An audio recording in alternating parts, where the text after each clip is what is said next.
Magelang, kota yang terkenal akan keindahan dan kemegahan Candi Borobudurnya. Tidak jauh dari Candi Borobudur, terdapat lahan seluas 1,3 hektar, yaitu kebun buah Borobudur. Lahan milik BUMDes Geraha Mandala ini dulunya merupakan lahan yang tandus. Hingga pada akhirnya, seorang TNI Angkatan Darat penyandang disabilitas mampu mengubah lahan tersebut menjadi lahan yang ditanami oleh ratusan pohon kelengkeng.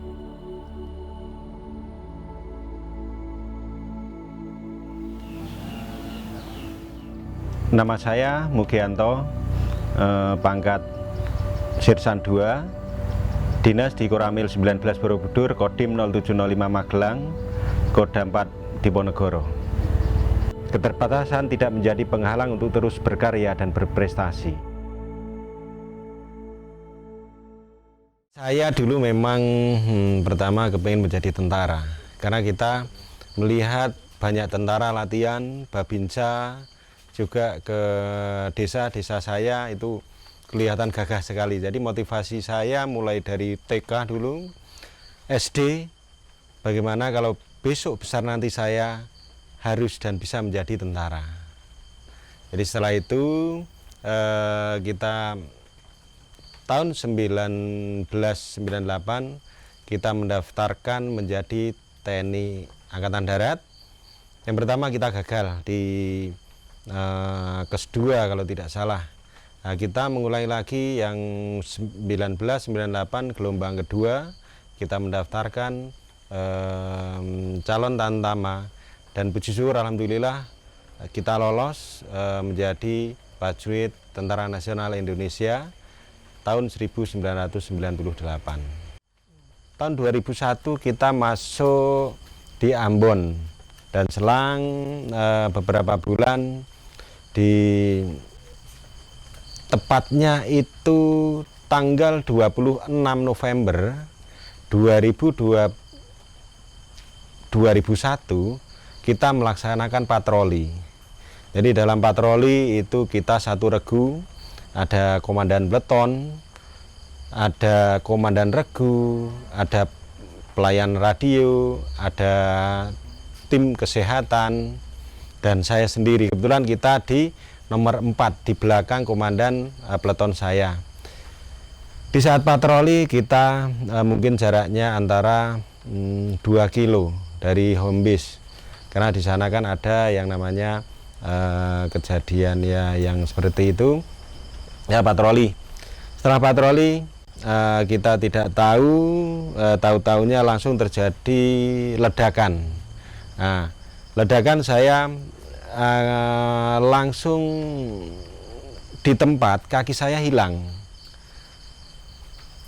Komandan peleton saya luka-luka di tangan sama kepala. Pelayan radio itu sebagian alat gerak tubuh itu juga kena. Saya sendiri langsung hilang kaki saya. Jadi di tempat itu langsung hilang, dicari pun tidak ada. Nah, sampai rumah sakit itu sama, kita masih sadar dengan kondisi kehilangan kaki itu masih sadar. Sampai saya masuk ruang operasi pertama.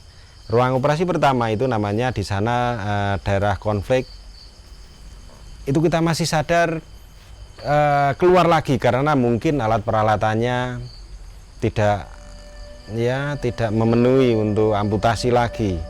Nah, kita masuk ruangan kedua. Nah, setelah masuk ruangan kedua, saya disuruh menghitung 1 sampai 10. Setelah itu kita hilang, tidak tahu. Tahu-tahu saya itu mungkin 7 hari. Jadi menurut informasi kita sudah dikatakan sudah meninggal. Di satuan itu sudah mengibarkan bendera setengah tiang. Sesuai dengan peraturan Tentara Nasional Indonesia bahwa tentara tidak diperbolehkan memiliki bisnis, mengingat peran TNI sebagai abdi negara yang bertugas melindungi negara dan bangsa. Peran TNI sebagai abdi negara yang bertugas melindungi negara dan bangsa, terkecuali Serda Mugianto, dikarenakan beliau adalah seorang TNI Angkatan Darat penyandang disabilitas. Setelah kita mengalami kita khusus di Kemhan RI di Bintaro, Jakarta Selatan. Di sana apa? Tujuannya memberi bekal kepada prajurit penyandang disabilitas TNI. Di sana ada 3 matra, Angkatan Darat, Angkatan Laut, Angkatan Udara, semua dimasukkan di situ, diberi bekal.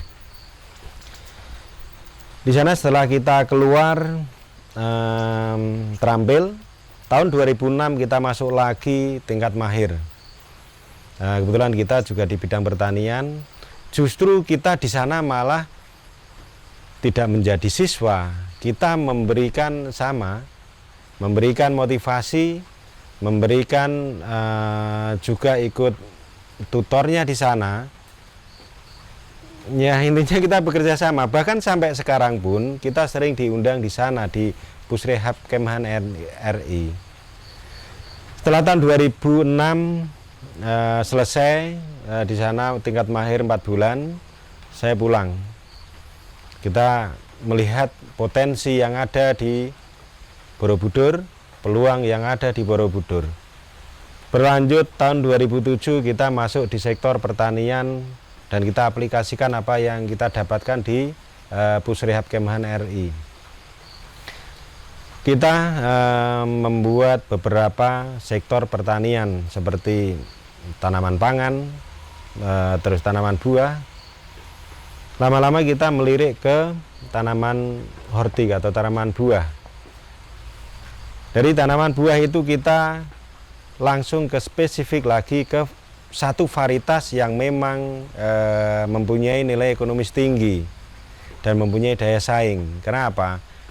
Dengan potensi yang ada di Borobudur dan peluang pasar yang cukup lumayan menggiurkan, dan kita didukung oleh satuan, didukung oleh TNI karena penyandang disabilitas, kita masuk di sektor kelengkeng.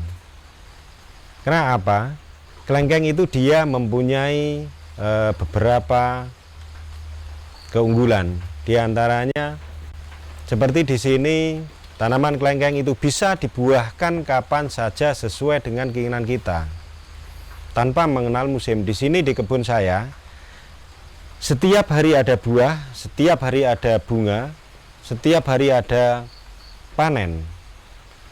Dan dengan kondisi 1,3 hektar ini, kita bisa mengelola walaupun dengan kondisi penyandang disabilitas.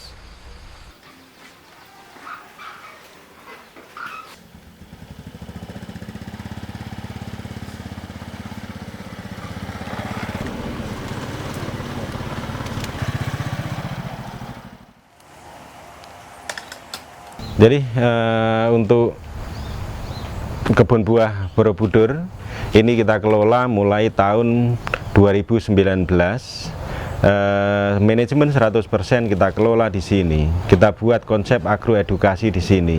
Kita perkenalkan untuk seluruh masyarakat Indonesia bahwa tanaman kelengkeng di Indonesia bisa dan mampu berbuah secara maksimal. Walaupun di DPL rendah sampai DPL tinggi pun bisa. Yang membedakan apa? Teknologi dalam perawatan. Dan perawatan di sini sederhana sekali. Kita hanya yang penting kebutuhan pokok itu apa untuk tanaman. Di antaranya sinar matahari cukup, air cukup, pakan cukup. Dan di sini alhamdulillah untuk sinar matahari kita tidak beli, sudah disediakan oleh alam. Untuk air, kita dengan kekurangan air, kita harus mencari solusi, mencari inovasi. Kita membuat beberapa titik di sini untuk sumber airnya, dan alhamdulillah kita mendapatkan. Di sini penyiraman cukup dengan satu buka atau satu kran bisa menyirami 250 tanaman, atau satu jalur 50 tanaman itu bisa. Itu sangat efisien cost-nya.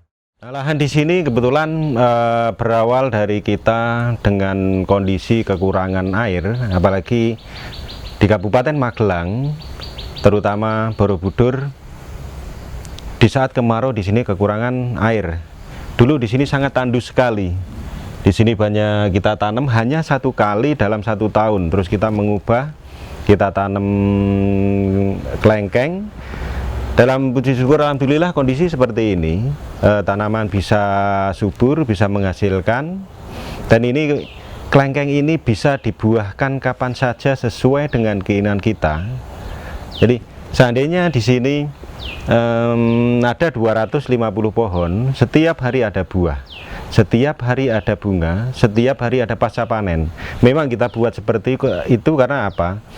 Di sini adalah untuk edukasinya, bisa membuktikan tanaman kelengkeng di Indonesia bisa berbuah di luar musim, bisa kita lakukan.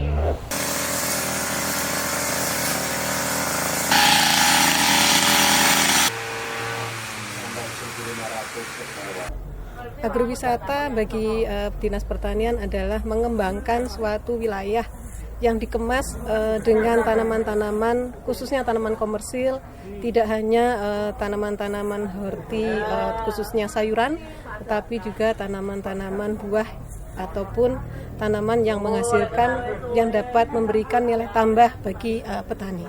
Jadi penggabungan antara tempat wisata beserta dengan tanaman-tanaman hasil produk dari pertanian yang berkomersil tinggi. Konsep agroedukasi ini sangat menguntungkan untuk menambah profit diantaranya, yaitu apa? Kita bisa mendapatkan dari beberapa pos pendapatan, diantaranya kunjungan wisata. Kita bisa menjual buah lengkeng di sini dengan apa? Dengan metik sendiri. Coba bayangkan, mohon maaf, orang kota itu membeli buah hanya di supermarket. Di supermarket cuma ngambil, kalau di sini apa? Bisa metik sendiri. Itu sensasi yang luar biasa. Jarang yang membeli buah dengan metik sendiri. Setiap pengunjung bisa masuk ke dalam kebunnya, kemudian bisa memetik dari hasil buah itu sendiri. Beliau menginginkan bahwa tidak hanya Candi Borobudur yang dikenal, tetapi ada buah komersil yang khas dari Kabupaten Magelang. Kebetulan adalah varietasnya adalah varietas kateki, kelengkeng kateki yang sangat bagus tumbuh di dataran sekitar 200 meter mdpl.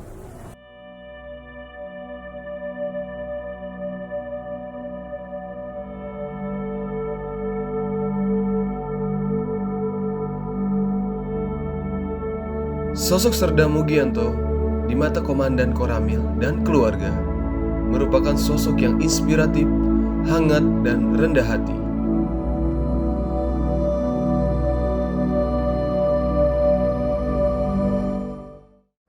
Pada saat itu Pak Mugi mengalami kecelakaan. Saya rasanya sudah nggak karuan, karena yang namanya bertugas seperti itu kan banyak yang terjadi, misalkan entah itu kena ranjau atau kena bom atau kena tembak, itu saya sudah tidak bisa membayangkan. Sebagai seorang suami, Pak Mugi merupakan suami yang sangat bertanggung jawab, kemudian juga sangat baik, juga sangat perhatian.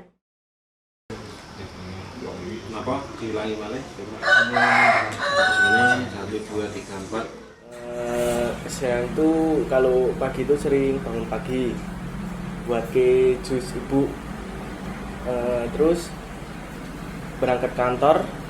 Kalau sudah berangkat kantor itu ke kebun, orangnya itu tegas, disiplin, terus ya baik.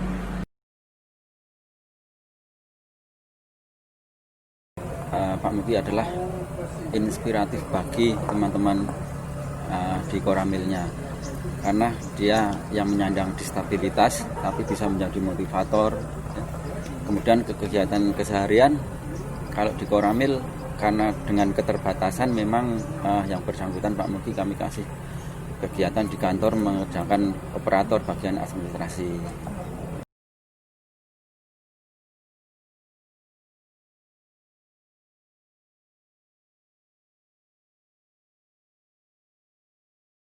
Kenaikan pangkat yang saya berikan dari tamtama tadi menjadi sersan 2 ini nggak sia-sia. Dan yang lebih membanggakan, dengan segala kekurangan Sersan Mugianto ternyata bisa menjadi lilin kecil di Desa Borobudur. Meskipun dengan keterbatasan fisik yang dimiliki, Serda Mugianto tetap memiliki semangat juang yang tinggi. Keterbatasan bukanlah suatu penghalang bagi Serda Mugianto untuk terus berkarya dan berprestasi. Harapan saya Bapak bisa menjadi lebih sukses lagi, bisa bermanfaat untuk petani-petani di sekitar kita, juga yang berada di luar kota maupun di luar wilayah Magelang, juga bisa menjadi inspirasi buat prajurit-prajurit yang lain. Seorang itu tidak boleh menyerah dengan keadaan, harus tetap semangat untuk mencapai cita-cita, selalu sukses, sehat selalu, dan yang terpenting jaga kesehatan. Harapan ke depan Pak Mugi mudah-mudahan bisa lebih baik lagi, bisa memberikan motivasi kepada rekan-rekan yang lain, rekan-rekan yang di Koramil lain, dan lebih banyak lagi bisa bermanfaat bagi Angkatan Darat dan masyarakat Indonesia secara umum. Harapan ke depan, kita justru ingin menunjukkan kepada seluruh prajurit Angkatan Darat supaya semua punya hati yang besar dan keinginan yang kuat untuk lebih berhasil lagi.